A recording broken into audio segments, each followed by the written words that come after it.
The definition of sacrifice is to make sacred.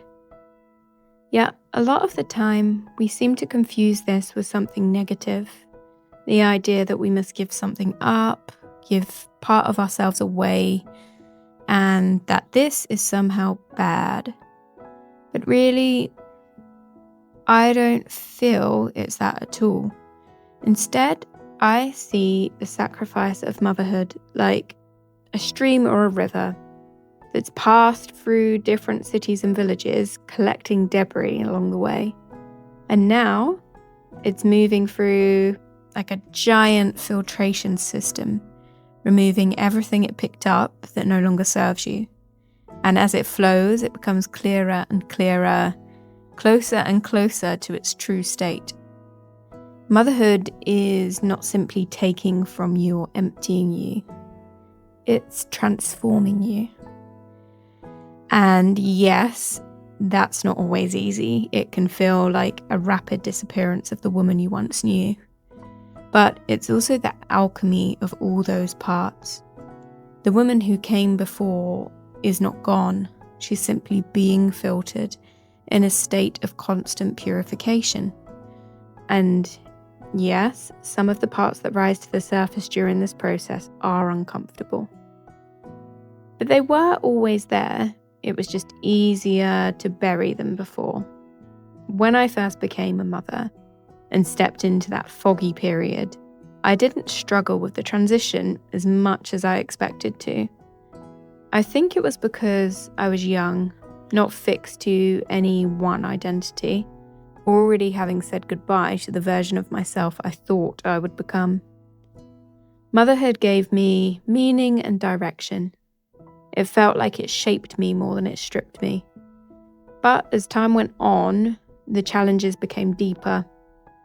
The monotony scared me, and the loneliness crept in. I felt joy for my kids, but not for myself, and it took me a while to find the opportunity in motherhood. But now I feel the possibilities are endless, and I love discovering the new me over and over again. We talk a lot about postpartum depression, anxiety, overwhelm, burnout. And these conversations matter deeply. But what we almost never talk about is the other side, the quiet possibilities. The way stepping into motherhood can eventually lead you into a life that fits you in a way the old one never could. It's not about ignoring the darkness that rises.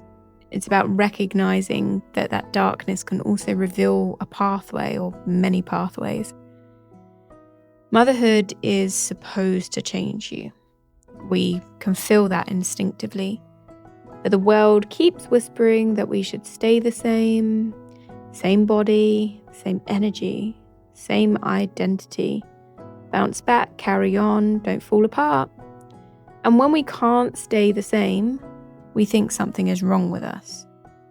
Why do we feel so lost? Why has Sarah from school bounced back like nothing happened? Why doesn't our old self fit anymore? Why don't our clothes fit anymore? But maybe nothing is actually wrong. Maybe that discomfort is the rite of passage.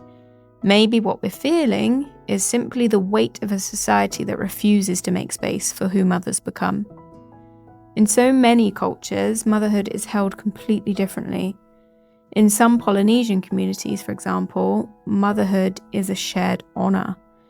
Aunties and neighbors step in naturally, and a child is considered a gift not just to the parents but to the whole village.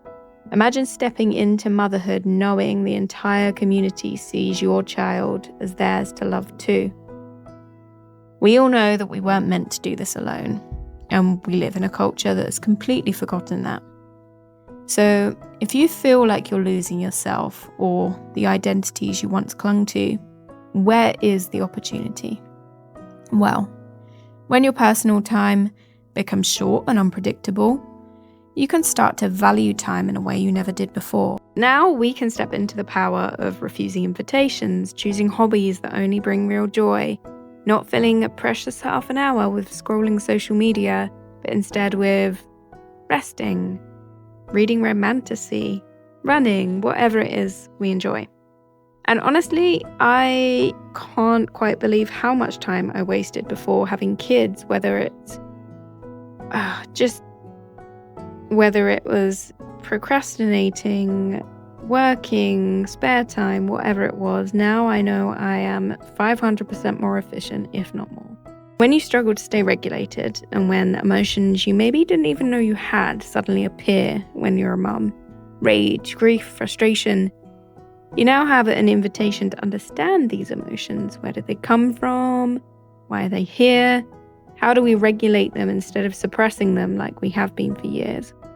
And perhaps when the loneliness of motherhood creeps in, we realize that we can seek connections that truly meet us where we're at, no longer spending time in relationships that don't serve us or friendships that have fizzled out. None of it is easy and none of it is neat, but it is sacred. Motherhood might break us down, but it breaks us open. You're not meant to fit inside the woman you were before. This isn't losing yourself, it is meeting yourself. So if you're feeling lost or behind or like you're getting it wrong while everyone else is getting it right, breathe, sister. You are not failing, you are transforming. And sometimes that transformation feels like we're going backwards. Maybe we are, and that's okay. Nothing here is linear.